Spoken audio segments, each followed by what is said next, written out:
This episode covers June 1st through June 4th, 2024. Days 52 to 55 of My Grand Detour. 112 days and 18,000 miles across the US and Canada. My meanderings over these 4 days took me 684 miles. From the Redwood forests of Northern California and all around Southwest Oregon, I visited 3 national parks, explored a deep cave system, rode over challenging mountain passes, and along wild rivers. I saw a pristine lake on a snowy summit, and I arrived at the stunning Oregon coast.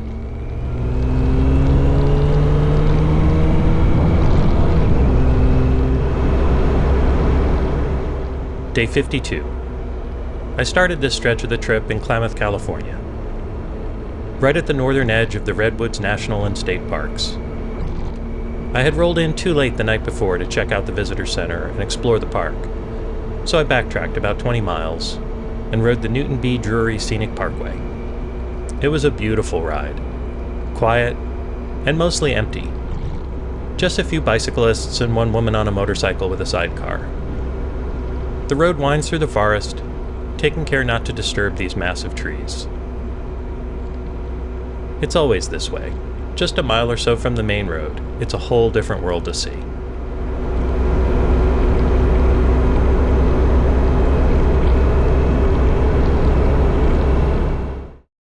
I arrived at the visitor center, I got my stickers and my passport stamp, and I walked out to the water before getting back on the bike to ride the parkway again in the other direction. A second pass is like a new ride. I stopped by the big tree, which lives up to its name. There was a small group of people there, and we took turns taking each other's pictures. Then I found myself alone, and I just stood for a while. There's something grounding about being among the trees that have stood in these places for centuries. It's hard to explain, but it's real. If you're enjoying these videos, please take a moment to like and subscribe. It helps more people discover the channel, and it keeps me motivated to share more of these rides with you. Thanks for riding along. After the Redwoods, I followed the coast north to Crescent City and stumbled into the town's Forest Moon Festival. Kids in costumes, droid building contests, food vendors, total surprise, total delight. I grabbed lunch at the festival and walked to the old lighthouse to take a few pictures. And then I turned northeast.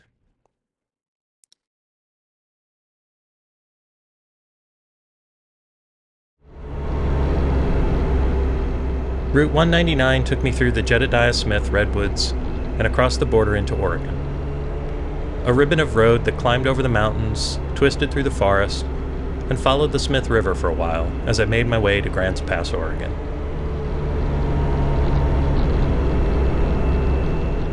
The next day's forecast was for rain, so I spent 2 nights in Grants Pass. Did laundry, restocked some supplies, and I got a much-needed haircut.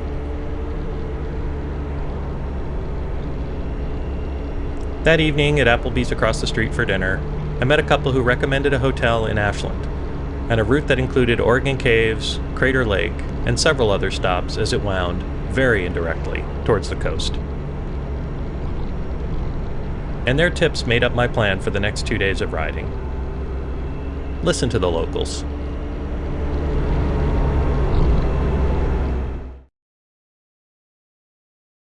Day 54. I left Grants Pass early and rode south, toward the Oregon Caves National Monument. Tours are limited, and there are only a few walk-in slots each day. I was there right when they opened, so I got a ticket, and I took the 45-minute, rainy, twisty drive from the ranger station to the cave itself. What followed was 90 minutes underground, in narrow, damp, beautifully preserved rock. The ranger told stories of early tourists signing their names on the cave walls, their signatures now trapped under thin mineral layers. And unlike Mammoth Cave back east, these passages were tight, very little headroom. It was immersive and a little surreal. A side note here about white nose syndrome. It's a fungal disease that kills bats.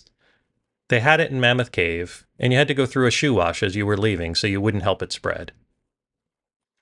They didn't have it in Oregon caves, and they wanted to keep it that way. I was a little surprised when the ranger asked if I had visited any other caves in the past 2 years. I had, and if I was wearing anything that I had worn when I was there. I was. The fungus that causes white nose syndrome can apparently live on clothes for years, and through several washings. So a quick change of clothes and boots was required before I could enter the cave.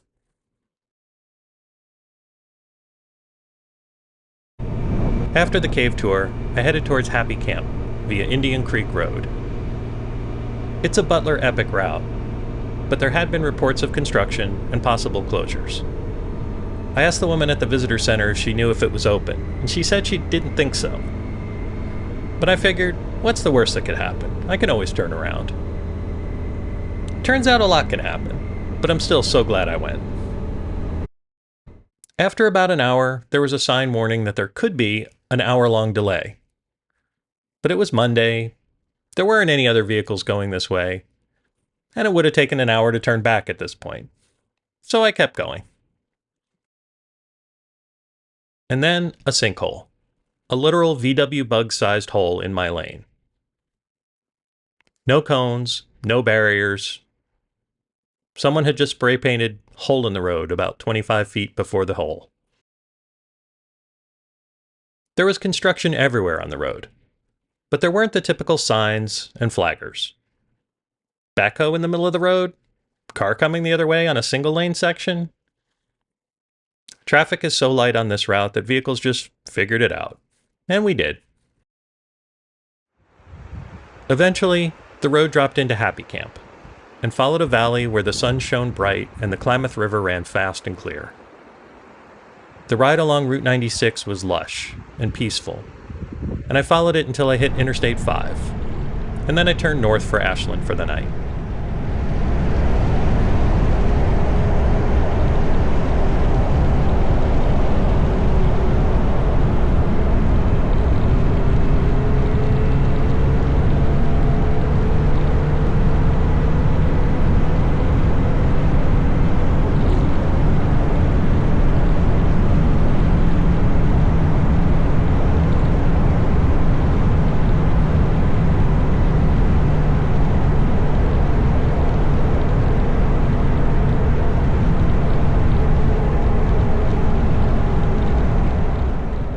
I had dinner and spent the night at Callahan's Mountain Lodge, the hotel recommended to me back in Grants Pass. A good meal and a great end to the day.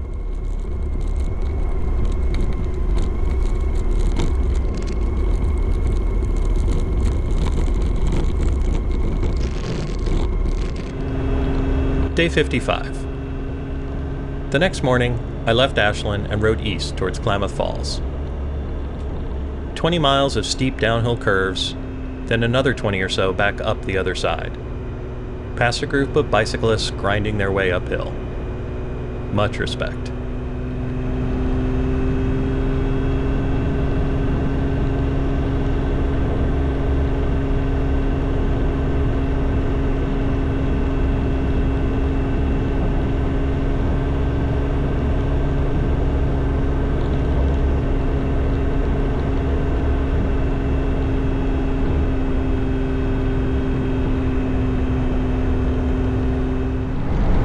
After riding through Klamath Falls and along Upper Klamath Lake, the climb to Crater Lake began.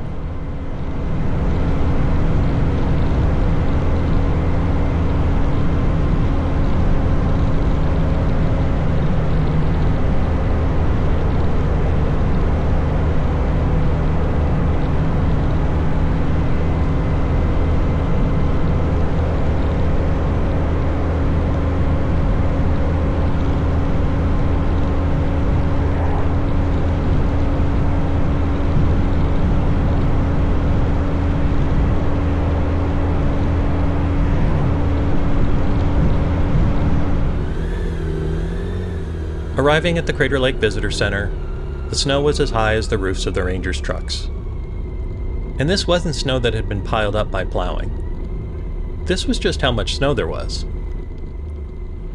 I got my stickers and my passport stamp, and I learned that this was a light year. They had only gotten about 45 feet this year. They usually get more.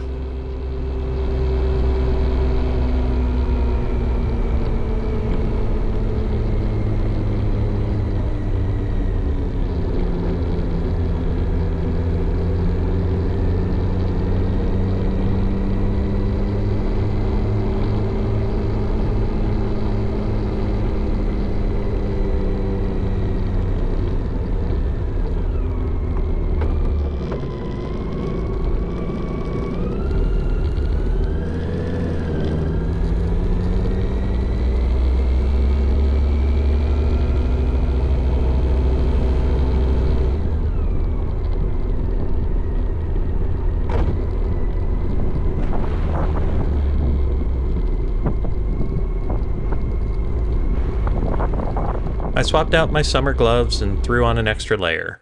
Did I mention that it's June 4th? The rim road around Crater Lake was still mostly closed. There was just 1 mile open. And it wouldn't open completely until the end of July. But that 1 mile was totally worth it. I took in the massive caldera and marveled at the deep blue water.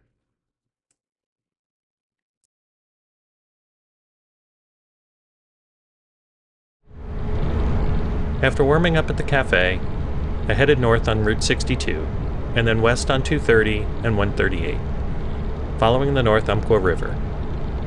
Giant rocks jutted up through the forest like natural monuments. At Glide, I remembered what the couple in Grants Pass had said. Don't miss colliding rivers.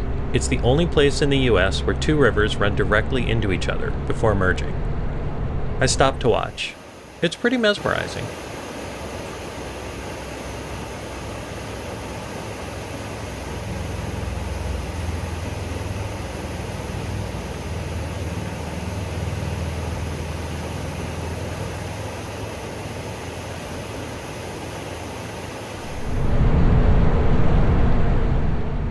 I had planned to stay in Roseburg, but I wasn't ready to stop.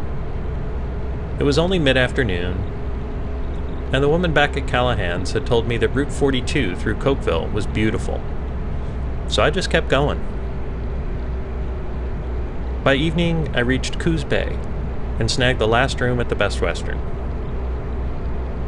I wrapped up the day with schnitzel and seafood at the Blue Heron Bistro, a place that somehow offers German food, Oregon fish, and Memphis barbecue. And makes it work.